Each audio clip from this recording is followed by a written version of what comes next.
So this is a place that has been in my partner's family for many decades.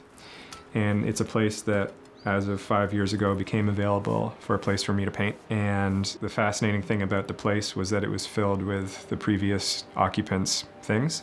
It's where many of these objects for the show came from. And it was a really special experience to be able to find these things that might have or might not have meant the world to them. And there's always a story that's attached to those things. I mean, like the fishing lure, it may not be its age that I'm attracted to, but more in the way that I found it amongst like cobwebs at the bottom of a tackle box that was left here, and finding this beautiful thing and to be able to kind of like lift it out of there and light it properly and put it on display by itself.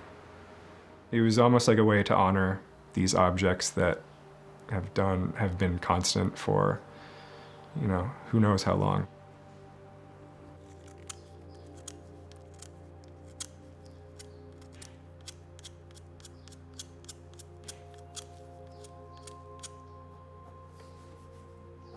I think the realization that I came to was that these objects that we use or hold onto or clip to your belt every day can hold as much beauty as the much more ornate things that I was painting 2 years ago, which were far more things I would put on display or things that people would hold in really high regards at wherever, like in a bookshelf or in a desk drawer. Yeah, for me it was like the investigation really into far more simple objects that have, for the most part, a lot more like utilitarian use to them, like a key or a candle holder or a lighter or a lock.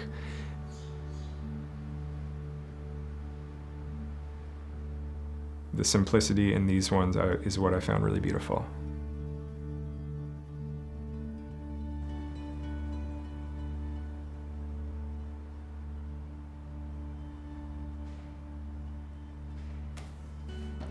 You know, the illusion is that they're floating. And I don't know, I did that on a whim, but I think that was, in one way or another, to create some kind of wonder around these things and elevate them further and make them kind of magical or mysterious in a way.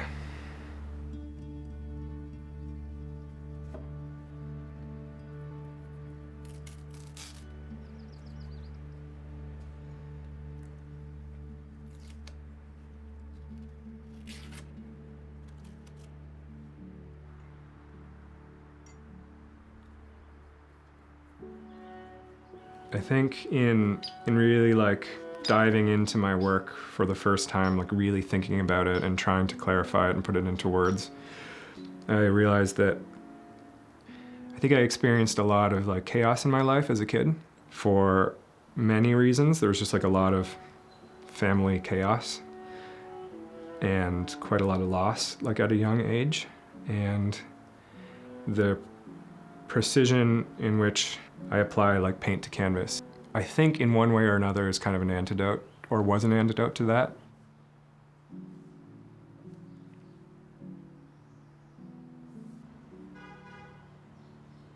Especially like coming out of university, that I think might have lent itself to kind of that chaos and trying to find peace in precision and control.